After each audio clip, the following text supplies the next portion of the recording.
So there are constraints on how you can interact with the world in a successful manner. Let's assume that you don't want undue pain and anxiety. We could just start with that, and I think that's a reasonable proposition. You can tolerate some pain and anxiety if it's in the service of something greater, obviously, but I just mean pointless pain and anxiety.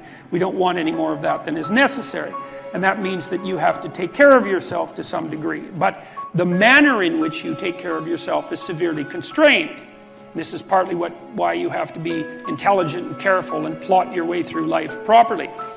You have to take care of yourself today, but you have to take care of yourself today in a way that doesn't interfere with you taking care of yourself tomorrow and next week and next month and next year and 5 years from now and 10 years from now. So you can't do just what you want to in the next hour, because if it's impulsive pleasure seeking, let's say, something like that, excess alcohol use or excess drug use or careless sexual behavior or betrayal of people to gain you something in the moment, you're going to pay for that. You're going to pay for it tomorrow. You're going to pay for it next week and next month and next year. And so because you're going to exist in the future and because you have to live with yourself, there's only a certain number of ways that you can act that are going to work. But it's more than that.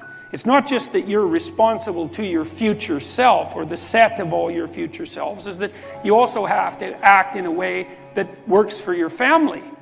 Because otherwise your family is going to disintegrate and break down and cause you and them all sorts of misery and grief. And not just your family now, but also your family into the future. And then not just your family either, but also your community. And so you have to set your aspirations so that they serve you in the broadest sense over a long period of time, and they also serve your family and they also serve your community, and that's a very tight set of constraints.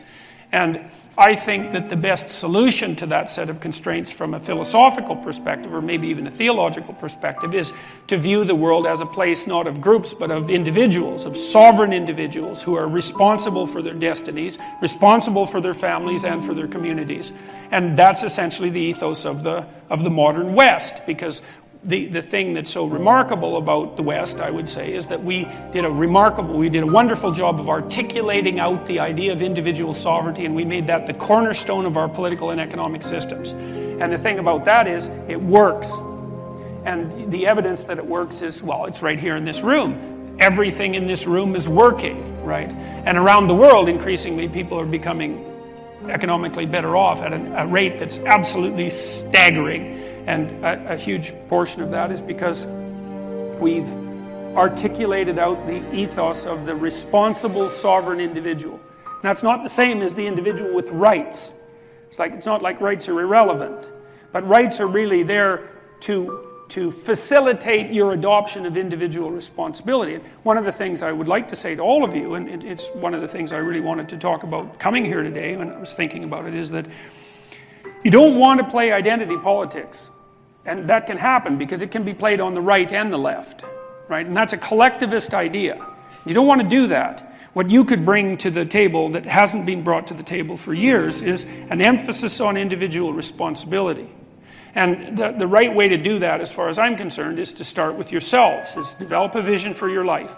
You start to think about, if you could be who you could be, what would that look like? That's the beginning of a mature philosophy of being. If you could be the person that you would admire, who would that person be?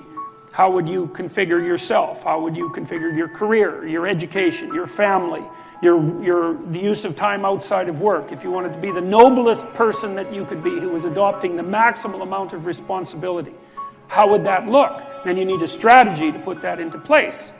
And that's the way you change things properly, and also the way you do the least amount of harm while you're changing them.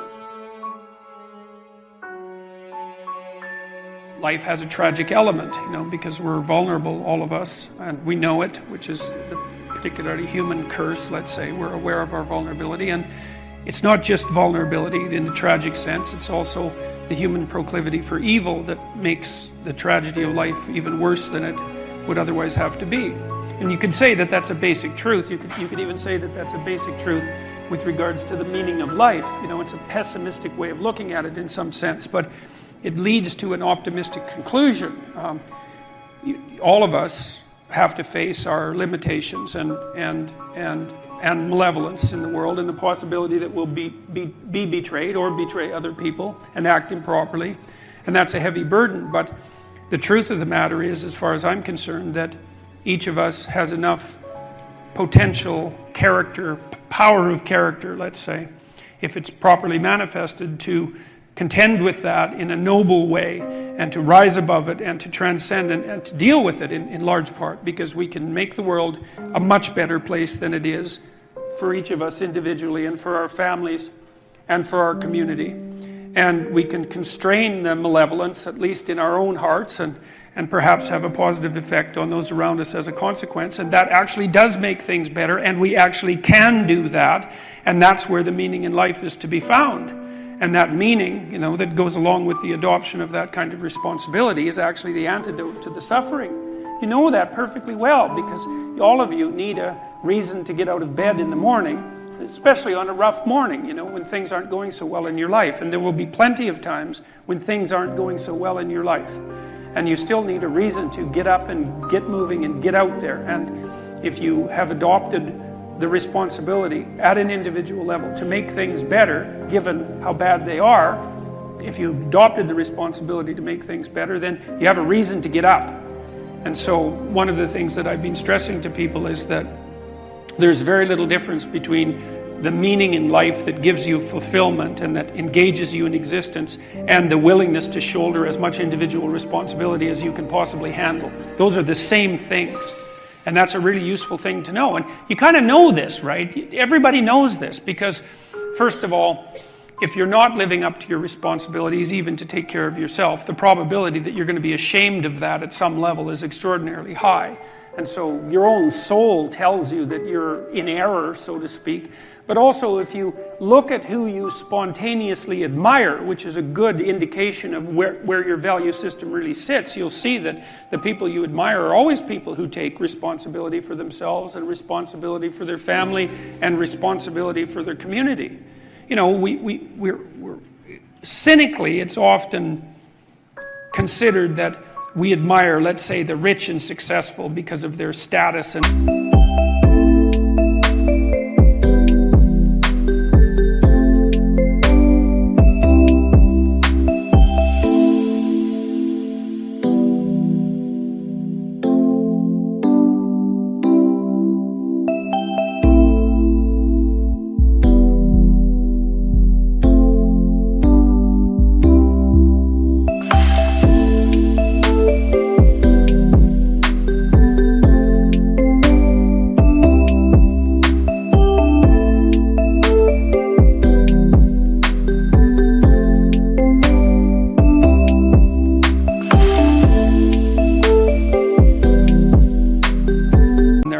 their wealth and their power.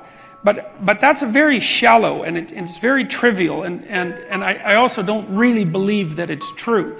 I think that the people we admire are people who conduct themselves admirably in life, and you get a spontaneous admiration as a consequence of that, and that's a call from the deepest reaches of your being to imitate and to follow in that pathway, and you can do that. And so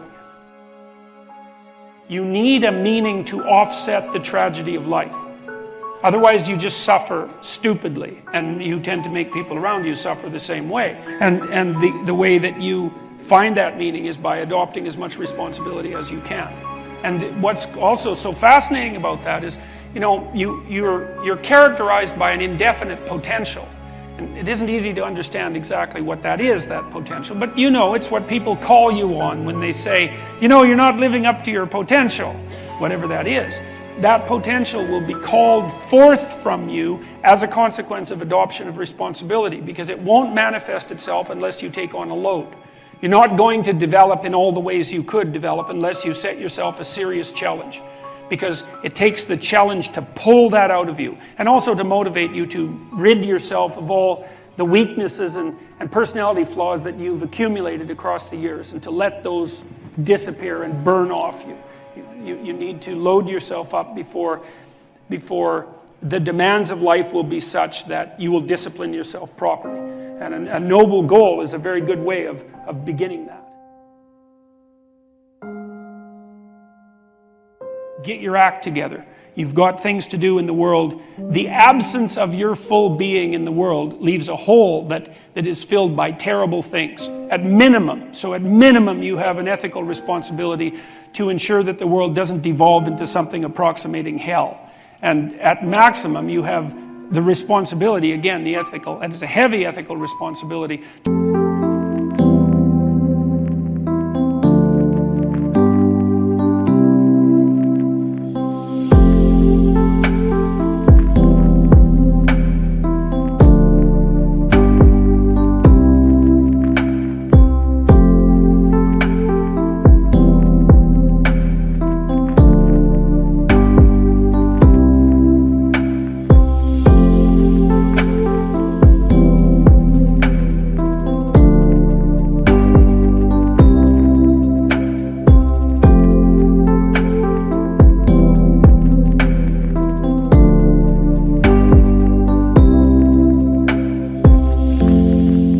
Do everything that's in your power to make things as good as you can possibly make them in this sophisticated manner that takes you and your family and your community into account. And it's on you, right?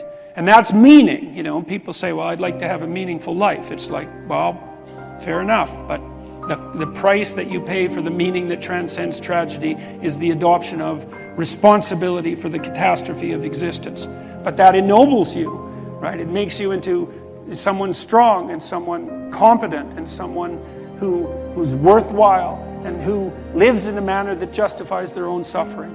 And there's nothing better than you could possibly do than that.